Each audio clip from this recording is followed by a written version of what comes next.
Hi friends, welcome to Relax Recipes. இன்னைக்கு நம்ம dry fruits and nuts halwa தான் எப்படி பண்ணுறது அப்படின்னு சொல்லிட்டு பார்க்க போகிறோம். ட்ரை ஃப்ரூட்ஸ் பார்த்தீங்கன்னா உங்ககிட்ட என்ன அவைலபிளாக இருக்கோ உங்களுக்கு என்ன பிடிக்குமோ அதை எடுத்துக்கலாம். நான் கொஞ்சம் பாதாம், தோல் எடுத்த பாதாம் வச்சுருக்கேன், தோல் உள்ள பாதாமும் வச்சுருக்கேன், முந்திரி, திராட்சை, அப்புறம் கொஞ்சம் பிஸ்தா வச்சுருக்கேன். இது போக டேட்ஸ் பொடி பொடியாக கட் பண்ணி எடுத்து வச்சுருக்கேன், டூட்டி ஃப்ரூட்டி கொஞ்சம் எடுத்து வச்சுருக்கேன். இந்த ஃப்ரூட்ஸ் தான் சேர்க்கணும் அப்படின்லாம் கிடையாதுங்க. நமக்கு எந்த ஃப்ரூட் விருப்பமோ அந்த ட்ரை ஃப்ரூட்ஸ் சேர்த்துக்கலாம். கார்ன்ஃப்ளவர் பார்த்தீங்கன்னா 1 கப் அளவுக்கு எடுத்துருக்கேன். 1 கப் கார்ன்ஃப்ளவருக்கு வந்து நமக்கு 2 கப் அளவுக்கு சீனி தேவைப்படும். ஆனால் இன்றைக்கி நம்ம டேட்ஸு, டூட்டி ஃப்ரூட்டி, திராட்சை எல்லாம் சேர்க்குறோம் இல்லையா, அதில் கொஞ்சம் இனிப்பு இருக்கும். அதனால் 1.25 கப், 1.5 கப்லேருந்து 1.25 கப் அளவுக்கு நமக்கு சீனி சேர்த்தா போதும். இது போக நமக்கு வந்து லெமன், கசகசா இதெல்லாம் நம்ம சேர்ப்போம். இதெல்லாம் எப்போ சேர்க்கணும் அப்படின்னு நான் செய்யலை காட்டித்தரேன்.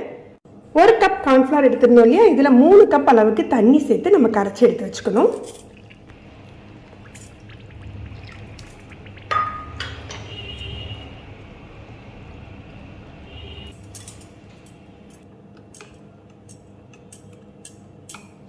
இன்னும் அடுப்பை ஆன் பண்ணலை. 1.25 கப் அளவுக்கு சீனி எடுத்துருக்கேன்.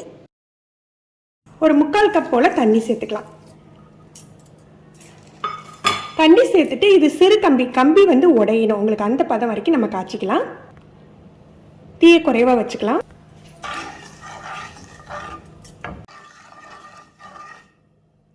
கலர் ஆப்ஷனல் தான். நம்ம கொஞ்சமாக குங்குமப்பூவோ அல்லது லெமன் ஃபுட் கலரோ, லைட் லெமன் கலரோ சேர்த்துக்கலாம். பதம் பார்க்குறதுக்கு நம்ம தண்ணியை விரலில் தொட்டுட்டு தொட்டும் பார்க்கலாம். இல்லை இந்த மாதிரி நீங்கள் ஒரு கரண்டியில் தூக்கி ஊற்றுனீங்க அப்படின்னா உங்களுக்கு அந்த கடைசி சொட்டு லைட்டாக இழுத்துட்டு விடும். இதுதான் பதம். உங்களுக்கு கையிலையும் தொட்டு காட்டுறேன். கையில் தொட்டு செக் பண்ணுறதா இருந்தால் கவனமாக இருக்கணும். நல்லா தண்ணி தொட்டுட்டு தான் தொடணும். பாகு ரொம்ப சூடாக இருக்கும்.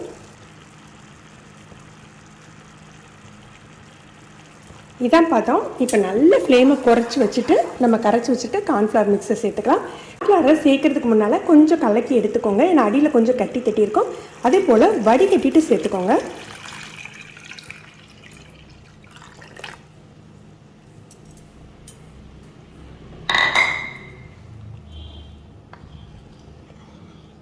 கார்ன்ஃப்ளவர் சீக்கிரமாகவே கட்டியாக ஆரம்பித்தோம், அடியும் பிடிச்சிடும். அதனால் கைவிடாமல் தான் நம்ம இதை கிளறிக்கணும். மாவை சேர்த்தாக்கலையே முதல்லையே 1 டீஸ்பூன் நெய் சேர்த்துக்கோங்க. அப்போ தான் உங்களுக்கு அந்த பச்சை வாடை போய் நல்ல ஒரு மணமாக இருக்கும்.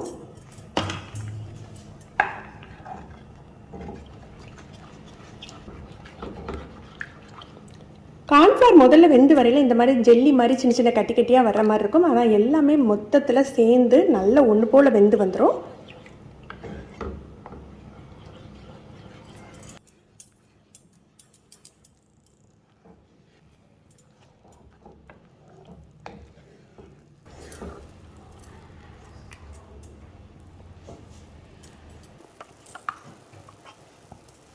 ஒரு 3 டேபிள் ஸ்பூன் அளவுக்கு நெய் தேவைப்படும். ஒவ்வொரு டேபிள் ஸ்பூனாக நம்ம சேர்த்துக்கலாம்.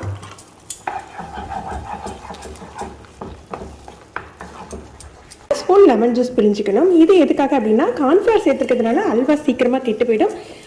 லெமன் ஜூஸ் புழிஞ்சிக்கிட்டிங்கன்னா உங்களுக்கு கெட்டும் போகாது, ஒரு மைல்டான ஒரு புளிப்பு டேஸ்ட்டும் கொடுக்கும்.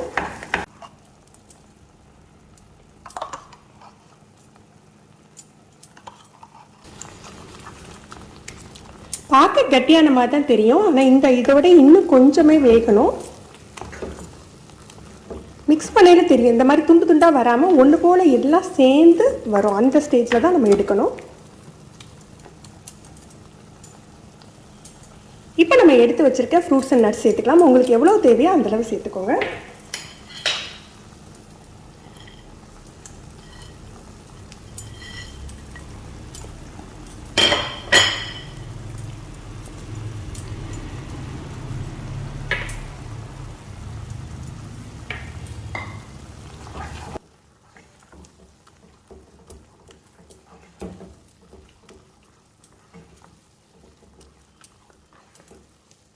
அரை டீஸ்பூன் ஏலக்காய் தூள்,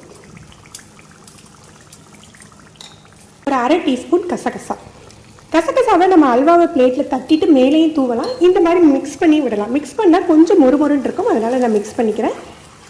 நம்ம விருப்பப்பட்டால் மேலே ஒரு அரை டீஸ்பூன் நம்ம அல்வாவை பிளேட்டுக்கு மாற்றோம் இல்லையா, மாற்றிட்டு அரை டீஸ்பூன் மேலே தூவிக்கலாம். பாருங்கள், இப்போ அல்வா பாருங்கள் ஒன்று போல் சேர்ந்து சுருள ஆரம்பிச்சிட்டு. இதுதான் பதம். மொத்தத்திலே பார்த்தீங்கன்னா ஒரு 20 நிமிஷம் தான் ஆயிருக்கு. அல்வா ரெடி ஆயிடுச்சு. இப்போ நம்ம இதை ஒரு பிளேட்டுக்கு மாற்றிக்கலாம்.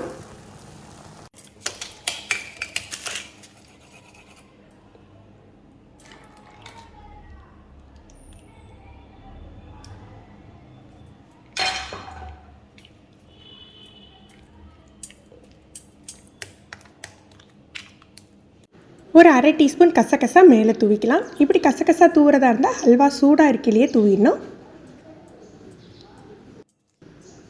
இதை நல்லா சமப்படுத்திட்டு ஆற வச்சிடலாம். நல்லா கூலாகட்டும், அதுக்கப்புறம் நம்ம கட் பண்ணிக்கலாம். ஹல்வா நல்லா செட் ஆகிட்டு இப்போ நமக்கு விருப்பப்பட்ட சைஸில் பீஸ் போட்டுக்கலாம்.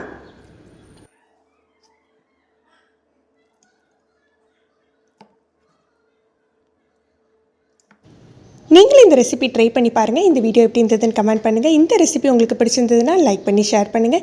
நீங்கள் ஃபஸ்ட் டைம் ரிலாக்ஸ் ரெசிபிஸ் பார்க்குறீங்கன்னா சப்ஸ்கிரைப் பண்ணிக்கோங்க. கீழே இருக்க பெல் பட்டனில் நீங்கள் ஆல்ங்கிற ஆப்ஷன் செலக்ட் பண்ணி வச்சுக்கிட்டிங்கன்னா நம்ம சேனலில் வீடியோக்கள் போட்ட உடனே உங்களுக்கு நோட்டிஃபிகேஷன் கிடைக்கும். தேங்க்யூ.